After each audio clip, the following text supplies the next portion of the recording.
Bueno, señores, está por salir una nueva edición del Diccionario Argentino.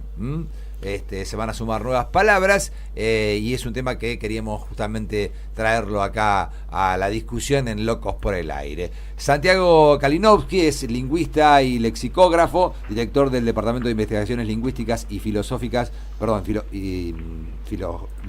de la Academia Argentina de Letras y está con nosotros. Santiago, ¿cómo te va? Buenos días. Hola, buen día, ¿qué tal? Bien, gracias por atendernos. Bueno, se viene un nuevo diccionario argentino que incluye más o menos unas 1.600 palabras. Claro, unas 1.600 incorporaciones, claro, de cosas que no figuraban en la segunda edición del año 2008. Uh-huh. Bien, en este caso, para que se incorporen palabras al diccionario argentino, tiene que ver con palabras que van surgiendo de nuestro léxico, digamos, cosas cotidianas que empiezan a aparecer y que ya las tomamos como naturales. Hay muchas cosas que estaban muy asentadas ya en las ediciones anteriores, pero que el diccionario las omitió porque es muy difícil hacer un retrato exhaustivo del repertorio léxico de todas las comunidades lingüísticas que conviven en el territorio de la República Argentina. Este es un diccionario que incluye palabras que se usan solamente o preponderantemente en Argentina, pero que no se usan tanto en otros países de habla hispana. Uh-huh. ¿Cuándo fue la última actualización que se hizo? Hay una edición del 2003, una edición luego del 2008 que amplió muchísimo porque la del 2003 surgió de un relevamiento de la literatura argentina, de ver qué palabras hay ahí no generales en la literatura argentina, lo cual restringía mucho el ámbito, el alcance que tenían. Después en el 2008 se incorporaron muchísimas palabras de este mismo tipo, uh-huh, que se usaban por fuera de la literatura, en la vida cotidiana. Muchas de esas son palabras coloquiales, uh-huh, o palabras vulgares, porque en esos dos registros existe mucha diferencia con respecto a los otros hablantes de otras regiones, pero también hay muchas palabras que no son ni coloquiales, ni vulgares, ni nada, son la primera palabra que nosotros usamos para un montón de cosas. Uh-huh. ¿Hay alguna de esas palabras que puedas traer a colación como para, digamos, ver cuáles son las que se han incorporado ahora últimamente? Sí, bueno, el verbo agendar, por ejemplo. El verbo agendar es una cosa normal que usamos nosotros todo el tiempo, uh-huh, y resulta que uno hace la investigación y no se usa de esa manera en otro lado. Ajá. Realmente. Sí. Entonces tenemos todo un proceso en el que participa la totalidad de la Academia Argentina de Letras, con los académicos de número que proponen cosas, porque son gente que está expuesta a distintas manifestaciones del habla, de la literatura. Entonces hay muchas palabras que surgen del cuerpo de académicos. Después, otras palabras que nosotros vemos y sospechamos que pueden no ser generales, después las tenemos que someter a una serie de pruebas. A ver qué pasa con esa palabra en la prensa de España, a ver qué pasa en los corpus lingüísticos. Uh-huh. Y de ahí extraemos información estadística que nos permite decir, bueno, evidentemente una palabra nunca va a tener uso en un país y después cruzando la frontera va a desaparecer, ¿no? Siempre va a haber alguna zona de transición y demás, entonces, pero hay ciertos umbrales de uso de la palabra que nos indican que claramente es una palabra que no es general y que preponderantemente se usa en la Argentina. Uh-huh. Te pido que por ahí que aceptes esta ignorancia, ¿no? Cuando nosotros compramos un diccionario, yo voy ahora y compro un diccionario, ¿es el diccionario argentino el que compro? El diccionario nuestro, el de la Academia Argentina de Letras, es un diccionario que no incluye las palabras generales, es decir, la palabra mesa en el sentido de superficie con 4 patas no va a estar ahí. Uh-huh. Eso va a estar en un diccionario general. Las academias de la lengua, en la lengua española, funcionan de un modo complementario. Existe la Asociación de Academias de Lengua Española, hay un diccionario que abarca todas las regiones, que es el Diccionario de la Lengua Española que publica la Real Academia Española. Todas las otras academias nacionales hacen diccionarios de las palabras que son más o menos privativas de ese país. Uh-huh. Entonces, en ese diálogo se va determinando más o menos, o sea, se aspira a retratar lo mejor posible el léxico de los hablantes de español. Ajá. Sí, entonces el diccionario general es el de la Real Academia Española, y hay muchos otros. Hubo en 2008 un diccionario integral del español de la Argentina, que es excelente, que lamentablemente no se está reeditando por ahora. Ajá. Pero ese diccionario es un diccionario que incluye la palabra mesa como en sentido de superficie con 4 patas, y además palabras que solo se usan en la Argentina, porque es un diccionario que aspira a incluir todas las palabras de los hablantes del país, todas, aquellas compartidas y aquellas no compartidas. Hola Santiago, ¿cómo estás? ¿Qué tal? Te saluda. Sí, te quería consultar sobre tu visión como lingüista y lexicógrafo sobre el lenguaje inclusivo, que es una demostración más de lo contingente y lo dinámico que es el lenguaje, que se va reconfigurando y adaptando de acuerdo al contexto, y en este contexto donde se están dando determinadas luchas vinculadas a la cuestión de género, se ha comenzado a hablar primero con el femenino, incluyéndolo con, por ejemplo, con el todos y todas, y ahora también ha mutado al todes para dar cuenta de otras identidades que no se identifican en ninguno de esos polos masculino-femenino. ¿Cuál es tu visión respecto a esto? Porque ha generado polémica y hay algunos que de una visión bastante ortodoxa han salido a criticar esta modificación. Claro. Bueno, el problema es en principio que todos los hablantes de español tenemos estructurado el género de una manera. Y esa es una regla que compartimos todos. Las gramáticas simplemente lo que hacen es describir esa regla que todos los hablantes tienen, que es que el masculino tiene 2 funciones y el femenino tiene solo una. Entonces, muchas respuestas que se dan ubicándose solamente en eso, enfocándose solamente en eso, salen a decir que no se puede usar ninguna cosa que cambie la morfología. ¿Sí?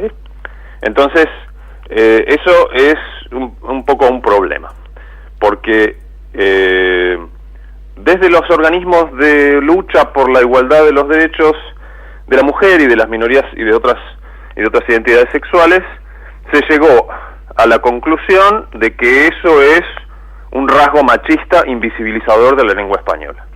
Y eso, bueno, está bien en el sentido de que a mí no me convence decir lo contrario. ¿Sí? Me parece que no se puede disociar creíblemente el hecho de que durante 6 millones de años más o menos que tenemos como especie sobre la Tierra, que durante 5.999 millones los hombres han monopolizado la fuerza y por lo tanto el control sobre los recursos y por tanto el centro simbólico, ¿sí? Entonces no me parece que se pueda disociar creíblemente. Ahora, de ahí a ver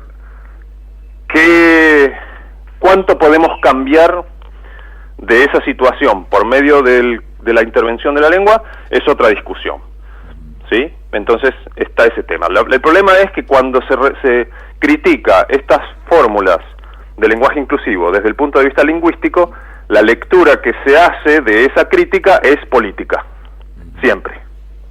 Ahora vos podés, obviamente esto es tendrías que ser ya futurólogo, ¿no? Pero de alguna manera, si todas las palabras que fueron apareciendo fueron creciendo en su utilización, ¿podemos pensar que el día de mañana el todos pueda ser todes o cosas por el estilo? ¿O te parece que eso nunca puede llegar a pasar? Y no se puede saber, pero extrañamente en este debate es como todos actúan como si eso estuviera en juego, como si alguien lo pudiera controlar. ¿Sí? Porque claro, esto es desde un punto de vista lingüístico, esto es una intervención normativa.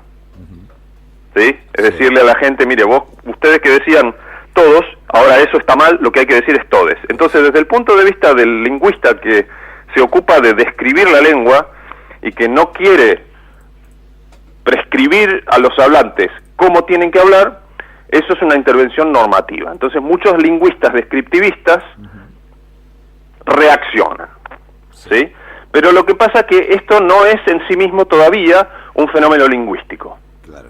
¿Sí? Es un fenómeno retórico, porque lo que busca es intervenir el discurso público de una manera que cree la conciencia, que eche luz sobre una problemática y que comunique que el enunciador se está pronunciando políticamente acerca de ese tema. ¿Sí? Entonces, como no es todavía un fenómeno lingüístico, sino que es un fenómeno retórico, que tiene su contexto en la realidad social de la injusticia entre los géneros que hemos construido a lo largo de toda nuestra historia como especie, entonces no es pertinente realmente ir a decir que eso es incorrecto desde el punto de vista lingüístico, porque es una intervención retórica, como muchas otras que existen en el ámbito político. Es usar la lengua para intervenir el discurso público, para tratar de crear conciencia sobre un problema. Y en ese sentido, entonces, no importa mucho cuál fórmula se usa. Si es por escrito, a mí me gusta la X, la verdad, porque la E por escrito trae muchísimos problemas, porque algunos casos, en plural, por ejemplo, de si uno dice lectores, al existir lectoras, lectores es masculino. Claro. ¿Sí? Sí. Entonces, bueno, recién salió una nota en una revista que se llama El Gato y la Caja, y entonces en lugar de lectores decían lecteres. Claro. Porque no tenían otra manera, se vuelve muy difícil la ingeniería morfológica para tratar de dar con la forma que... Y por otro lado no tenemos intuiciones sobre eso. Claro, y la X sería menos problemático también que el arroba, porque el arroba en algún punto unifica A y O y también estaría dejando... Sí, esa es una cosa como medio iconográfica que se le achaca a la arroba, pero sí, digamos, cualquiera de estas fórmulas, a mí me gusta la X, el arroba tenía ese problema de la A con la O, en realidad me parece que es una especie de símbolo que significa at en inglés, porque por eso se usa en los dominios, ¿viste? Pero no importa, a la gente le pareció que eso no era apropiado, lo cambió por la X no se puede pronunciar. Sí, ese es... Entonces, por escrito va bárbaro, porque nosotros leemos en voz alta el 0,1% de las veces, pero cuando uno lo quiere decir oralmente, tiene un problema. O uno puede desdoblar, ¿sí? O ahora puede usar esto, porque el problema de desdoblar es que es binario. Claro.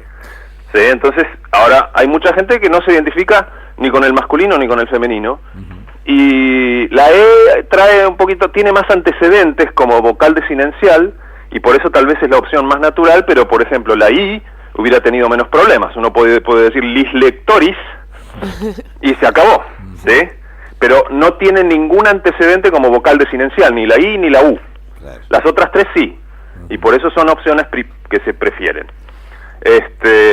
Como digo, lo importante no es qué fórmula se elige, porque todas son iguales desde el punto de vista lingüístico.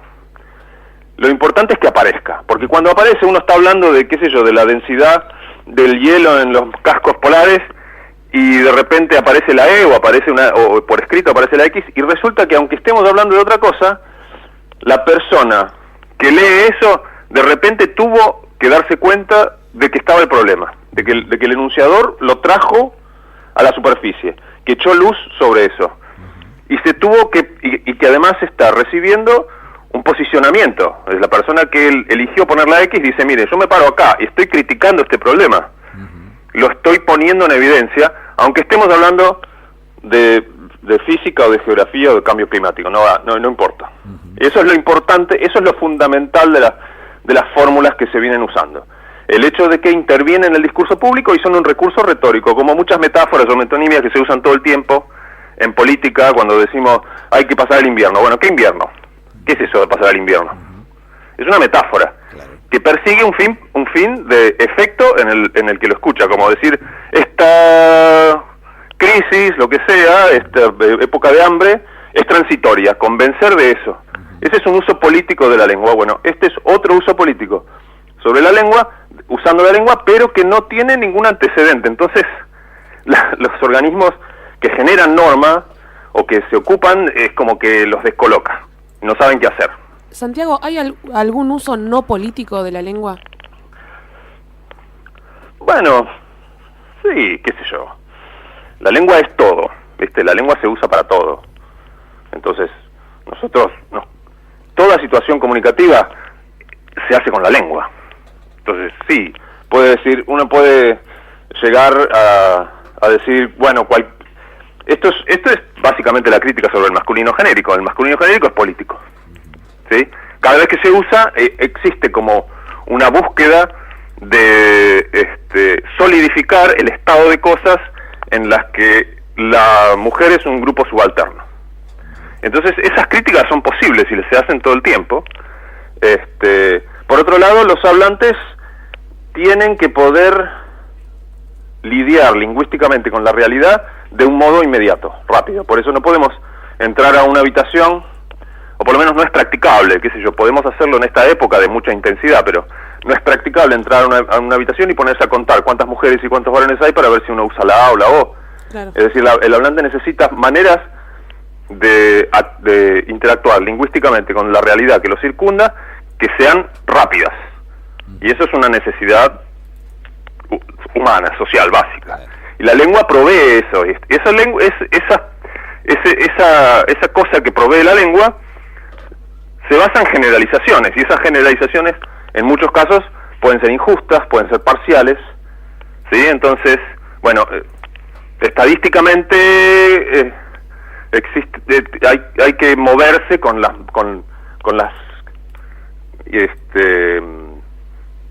generalizaciones, con algo que nos permita pasar de una cosa a otra rápidamente. Y ahí hay mucha injusticia que se comete todo el tiempo, pero por otro lado, bueno, es una necesidad comunicativa. Entonces, está en uno decir, bueno, este es un esfuerzo concertado para invisibilizar a la mujer cada vez que se usa el masculino genérico, y en otro puede hacer una evaluación menos tajante sobre eso. Puede decir, bueno, el masculino genérico es una necesidad del habla porque necesitamos simplificar la comunicación, y no es política en todos los casos, es política en tales casos cuando se habla de estos temas o cuando se habla de los derechos de la mujer, pero no cuando pedimos empanadas. Claro. Santiago, te agradecemos este ratito con nosotros, ¿eh?